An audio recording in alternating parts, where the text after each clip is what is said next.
Welcome to Beyond Six Figures, the podcast that helps business coaches to micro-niche, get noticed, and become fully booked. Learn from top industry leaders who've successfully taken their businesses and their lives beyond six figures. Get ready to level up your coaching business and make this world a better place, one business at a time. And now, here's your host, Ziv Raviv. Welcome to Beyond Six Figures. Our guest today is Andrea Jones-Rooy, a PhD, a dynamic data scientist, educator, and a performer. As the director of undergraduate studies at NYU's Center for Data Science, Andrea created the popular Data Science for Everyone curriculum, bringing data fluency to thousands of non-technical students. She's also a research consultant for Fortune 500 firms, empowering teams to use data creatively for insights into performance, diversity, innovation, and if that's not enough, she's also a stand-up comedian and a circus performer and a podcast host who infuses humor and imagination into science. We can't wait to explore how thinking like a data scientist combined with curiosity and creativity can transform how coaches acquire and retain clients.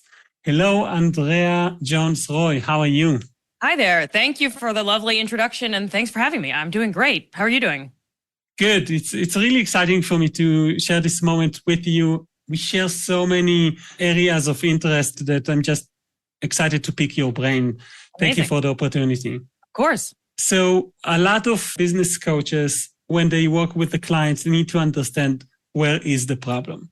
Yes. And when they do that, data is their compass and their map.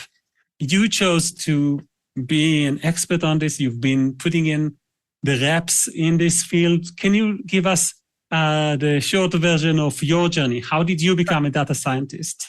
Sure. And you're absolutely right. There's been nothing but reps for about 20 years, I would say. That summarizes most of my adult life. So the main thing I am excited to share when I talk about my journey to working with data is that I did not grow up as a math person or a science person in any way. Data science as a field didn't grow up. I grew up in the 1900s, so we didn't have that, but we had statistics and, calculus and things like that. And none of that was for me. I was very much on the art side. I was a performer. I liked writing short stories and poems, and I was going to be a theater star. Just no numbers anywhere. And so it really wasn't until I went to graduate school. I went to a PhD program in political science at the University of Michigan in my 20s. I went there thinking I was going to write big, long essays about the nature of war and justice and things like that. And I got there and they said, well, actually, we're going to do a ton of statistics and a ton of game theory and a ton of math, and you're going to learn to be a programmer and you're going to do all these things. And after years and years of really struggling with it and kind of only sticking around out of stubbornness to see if I could do it, it dawned on me that numbers are really useful. And it sounds silly to say now, but they're not just useful for people who breathe and speak spreadsheets. They're useful for all of us. And so I've really been on a mission, as you said in their very generous introduction, particularly to work with people who don't think of themselves as data people, math people, numbers. If you're someone who kind of cringes when someone starts putting equations on the board, or you see too many charts and you're kind of like, okay, that's maybe interesting, but just tell me in words what's going on. I really encourage you to face your discomfort and lean into the fact that numbers are just another way of describing the world. And you can put bells and whistles on them and make them seem confusing, but at their heart, it's one more piece of information. And I think the divide between qualitative and quantitative data is pretty much a false dichotomy. So anyway, so it's a long way of saying that I got to data through being curious about complicated things in the world, like poverty and war and conflict, ugly stuff, right? And it really has been transformative for me in both my professional life and my teaching life, but also my personal life, to work with numbers and see that documenting things in a quantitative way and then looking back and saying, what can I learn from having done this, is a super valuable skill that everyone can have and enjoy, frankly. In these days, data can come in many ways and from many sources. And sometimes even data can be manipulated and it could get you to make the wrong decisions. Is there any bad data Yes, there's a lot of bad data. I'm so excited that you asked. And honestly, the fact that you're asking that is so gives me hope, because so often the assumption is that if something is data, then it equals capital T truth. It's somehow, once you turn the world into numbers, there's this perception that there's this level of precision and accuracy that means that we just listen to everything that's in the data. And the real answer is somewhere in between. No data set is perfect, because even a thermometer on the wall is only going to pick up temperature changes of a certain amount, and it's not going to catch what's on the other side of the house or whatever, right? And even something that's pretty precise is imprecise in its way. But data can also be, as you said, manipulated and changed, and someone can certainly, artificially turn all the 6s into 7s and make it look like there's more of whatever it is that you're trying to talk about. And so the reality is somewhere in between. And one of the things that I really encourage my students and clients and anyone I talk to who wants to work with data to think about is learn to be a critical evaluator of data, just like you are for literature, or just like you would try to be discerning about what news you consume, and particularly in the world of AI, where anyone can generate, hey, ChatGPT, make a data set that shows that temperatures have been going down in my neighborhood, whatever. I can generate that kind of stuff, is what you really want to look for. And tell me if you want to get into the weeds on it, but there are signs you can look for to evaluate the quality of your data. Number one, you want to know, where did this data come from? Who collected it? And how did they collect it? Every data set that you ever use, including one that you use in your own life, maybe you're just collecting, how did I feel each day? How did I feel after I tried that new thing? How did I feel working with that client? What do I think? Whatever. Document not just the numbers, but how you got those numbers, how you wrote it down, how accurate you think that it is. And so if you're working from data from a third party, you definitely want to say, like, well, if you're reading a poll online or something, like, well, how did they collect it? Who did they contact? What did they actually ask people? If that documentation isn't there, you're probably working with data that shouldn't be used. Is one shortcut. I can talk to you for 10 more hours about other tips for evaluating data, but being skeptical is smart. Well, one of the things that is hard when you are skeptical in business, specifically in business data, is the quantity of the data points. A lot of time, the client need to make a decision, and then we fall into a trap of the small number bias. We look into a campaign and we have 17 clicks, and out of those 17 clicks, 30% became a lead. But is that good, or is that reliable? And does it really get to be reliable? When does it get to be reliable? How do you help with some guidelines maybe on when can data be trusted if it's from a source that is reliable? That's a great question. And yeah, I mean, if you're following a lot of the data that we work with and I work with in my own life and my own business is, how many people read my newsletter? How many people followed through? How many views did my latest whatever get?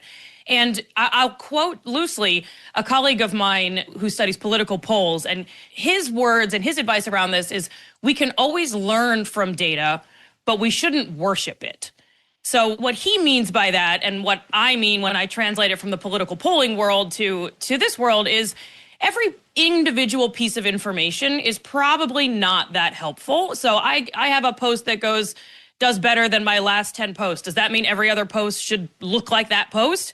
Maybe, but easy does it, right? And if someone clicks on something, maybe it was because the subject line was good. Maybe it was because of the time of day that I sent it. There's a million ways that we could understand why something did better or did worse. And so I would say that if you're working with your data, I tend to not really watch, just like you're not supposed to monitor your stock portfolio performance every hour because it'll just drive you nuts. The same is true for data that you're generating about your business or clicks or anything like that. I probably only look at that sort of data once a quarter, and even that is pretty loose. It's really more if I feel like I'm trying to change something, or I actually just kind of am bored and happen to click into it. Like, watching the numbers in that way is sort of like driving through the rearview mirror. You're like, that kind of worked, that kind of didn't work. You can A/B test some headlines or some captions, but there's so many variables and so many things that you could easily get lost in. And one of the phrases that my clients are always concerned about, and you were sort of getting at, is this analysis paralysis, right? You can just look at these numbers 1,000 different ways. And yeah, it was 17% more, is 30% more. Is that a lot? Is that a little? I don't know. I generally, and this is for clicks and for business and for companies and for students and for research, I generally say start with your own goals and your creativity and your imagination and your curiosity. What is it that I hope that I'm doing with my posts? Do I think that my newsletters are conveying who I want to be as a coach or what I actually am trying to offer in terms of value? Focus on that data first for years. Then you can start to tweak and say, okay, are people really resonating with this sort of messaging? Is this kind of audience the audience that I want to be getting more of? Like, you've got to lead with creativity and your own gut instincts, and then use the data to kind of gut check yourself as opposed to let the data lead. Because otherwise you're just going to end up, I see so many people with interesting social media accounts turn sort of bland because they just start following what is getting the most traction. And maybe that does get you 200K followers on Instagram, which is cool, but you're ending up not actually conveying what makes you interesting and special. So I don't have all the answers, but generally trust your instincts and check in with the data just to make sure you're not totally out to lunch, but don't lead with the data. And I say this as someone who works with data for a living. Like, I'm not just being like negative. Like, it's like kind of like driving a car. Like, check the dashboard, make sure you're not speeding, make sure you're using your turn signal, whatever, and brake light isn't on, but you're driving because you know where you're going and why you're going there. Like, that's true when we're working with data as well. So you actually use the data to help you with something you wanted to already do from a creativity point of view, from an intuition point of view, as a part of your purpose, as a part of your journey. And then the data helps you in checking in to your progress rather than looking at a big book of data and getting insights that are irrelevant and maybe not going to support your goals. Exactly. But a lot of times I bet that people show you data and ask you, so what can I learn from this? So what do you do then? You've hit the nail on the head. So it'll happen either in the version. It happened yesterday with a client with a massive, massive spreadsheet. Great. Lots of times it's more in the form of, here's a data dashboard, whether it's on a social media interface or MailChimp or whatever email service you're using, or it's in a deck that's a summary of, here are the results of all my surveys, blah, blah, blah. I always say, look, I will be the first to admit that I love a brand new spreadsheet and pouring through it and filtering and sorting and turning things around and looking at, like, I'm excited to do that. And sometimes there is an exploratory phase where you sit and you just say, okay, so what's in there? That said, I only do that with the raw data as opposed to something that someone has already put together in terms of like a PDF or a dashboard or something like that.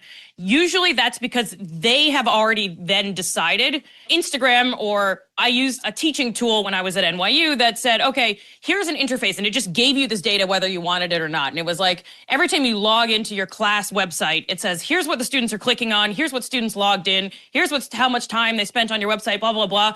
And it would be so easy to look at that and get totally lost. And then you could start optimizing over, how do I get students to spend more time on this website? And do I need to worry about the ones who aren't logging in at all? And does more clicks equal more learning? And you lose track of why you're in the classroom in the first place, which is to help students learn more. And some of those things, anyway, so I could go on about this, but really my tip is truly do not look at it until you know why you're looking at it in the first place. And in the case of a client, when they come to me, I will say, okay, fabulous. Thank you for sharing this. What is it that you hope to gain from this data? Why have you started working with me in the first place? And it's almost always a really interesting, thoughtful question or problem that I, as an outsider, could never have thought of. So the one I'm working on with this client is, we want to understand if teams that we're forming in our company of people from different training backgrounds, putting the engineers and the marketers and the legal people on a team together, we want to know if they perform better than our teams of only marketers, only engineers, and so on.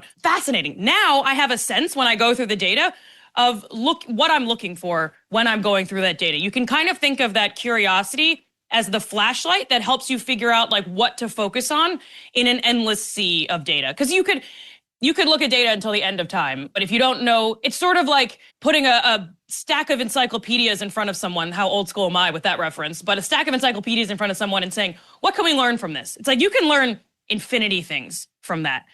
The way to actually learn something is to say, well, what's something that I either care about or could act on or would somehow improve my or my clients' lives by knowing?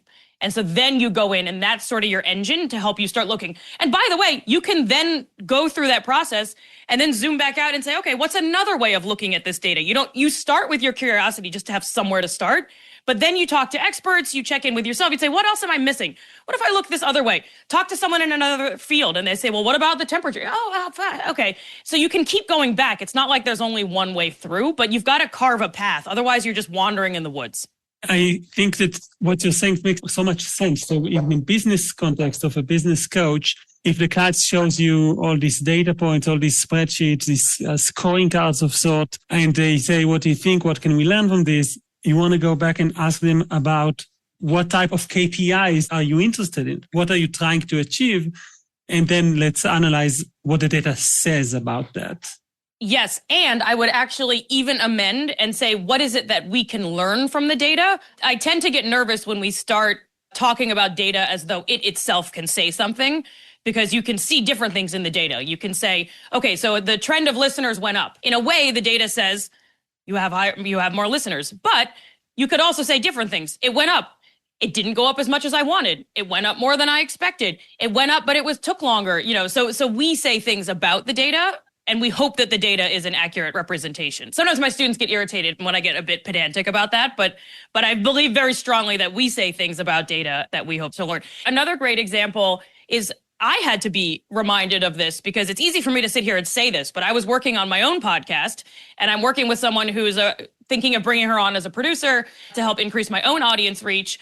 And she was asking me about the numbers and I was saying, here they are. I wish they were going more. And she said, well, why?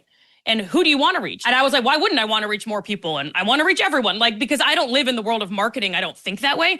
And so even she had to go back to me and say, well, what would higher numbers get you?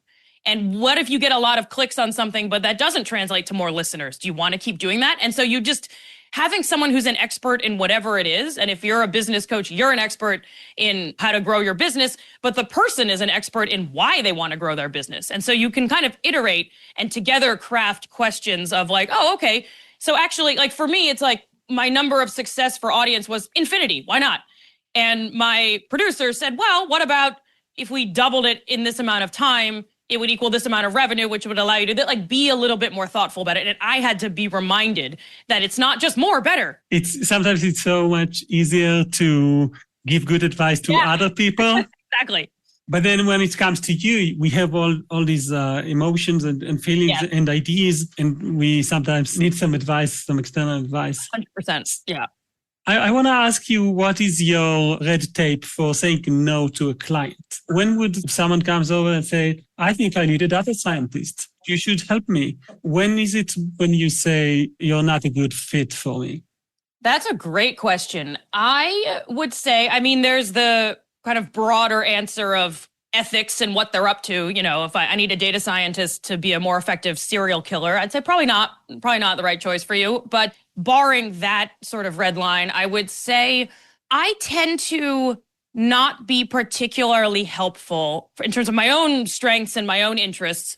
If you already have a vision for what you think you're going to use the data for, and you're just looking to build the algorithm itself for sort of you're less interested in where the car is going and you just want someone to build an engine.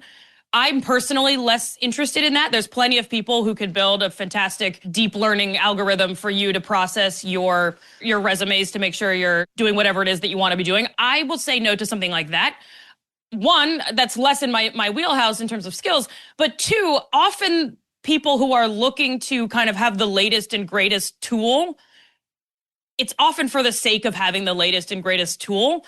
And really, my question would be, what are you going to do with this data from their resumes? Why do you want to have more data about this thing or that thing? How do you know that people from X, Y, and Z background are actually the ones that you want to be hiring in the first place? And so often if they're looking to just go full speed ahead on the fanciest jet engine of data science, it's a sign that they're less interested in actually trying to solve their problem.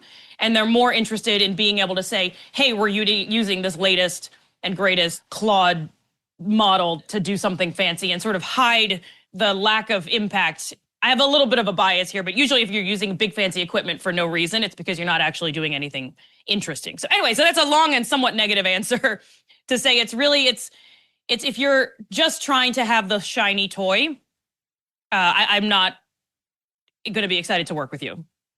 But will you be helping in the implementation of, like, if there is a goal that we're not sure of yet, we have our ideas of what are the KPIs, but there's a lot of technical implementation to do. You might say, this is how you can find better data. 100%. But there's tools for that. Right. So it's kind of like often the best clients are someone who is sort of tool agnostic, and they say, we think data can help us with this thing. What do you think? And then we'll talk together about what their goals are. And the answer might be, yeah, you need the fanciest thing that there ever was. I mean, I have a lot of clients who are using AI in really interesting and innovative ways. And let's do it because it actually serves your question. It's sort of like going to the doctor and demanding an MRI when you really just need some painkiller or something like that, right? But sometimes you need the MRI. And so it's the clients who come kind of like question or problem first. And then we together kind of co-create what's the mix of tools and fresh perspectives that will help us use those tools best. It's sort of like if you hire an architect and you say, hey, build me a house. You want an architect who can help you both design the house that you personally want and someone who can do one that's going to be structurally sound. You don't just want the fanciest house necessarily. What is your journey looking like? What's exciting for you in the future in regards to your podcast and your journey as a scientist, as a data scientist? It's fun because it's in flux. And I think your listeners who are coaches will appreciate that it's also, there can be some, some uncertainty and some trepidation in terms of what's going to work out and what won't. But I'm really increasingly excited about my podcast, and I'm looking to build it into more of a YouTube presence to really empower more people to work hands-on with data, and particularly those people that we talked about at the beginning who don't think of themselves as super teched up and don't have the bandwidth or interest or time or resources to go to a 2-year programming boot camp or whatever. And I say that largely because I've been thinking about how to scale my consulting business. And one way is to hire more people and to take on more projects. But I'm increasingly thinking and increasingly curious myself about, well, what if I teach the people that I'm working with to do what I'm doing when they hire me as an outside consultant? And so that's where I'm thinking of kind of scaling the media and the public facing presence and maybe an online course, something like that, in that way, as opposed to growing via hiring more people. But check in with me in a year and I'll let you know what I've learned from the data on whether that worked out. What a great answer. Andrea Jones-Rooy, where can people go and learn more about your podcast and about your work? Yeah, you can find me on, my website is jonesrooy.com, JONESROOY, 2 O's for fun, and also because it's my name. And I'm on Instagram and TikTok and all that at Jones-Rooy. And then my podcast is behindthedatashow.com. And each week we talk about a different data set in the world and we inspect where it comes from and how it can help us better understand something we care about, whether it's democracy or happiness or health or business, you name it. Thank you so much, Andrea Jones-Rooy, for sharing a moment here with us and geeking out on data and giving us the warning about bad data. Yes, it exists, and all the other topics. Thank you, everyone, again as well, for listening for another episode of Beyond Six Figures. Thank you. Thanks for listening to Beyond Six Figures. Check out the extended show notes that include bonus material, practical tips, and exclusive resources on our website, zivraviv.com. Until next time, keep dreaming big and pushing your business and your life beyond six figures.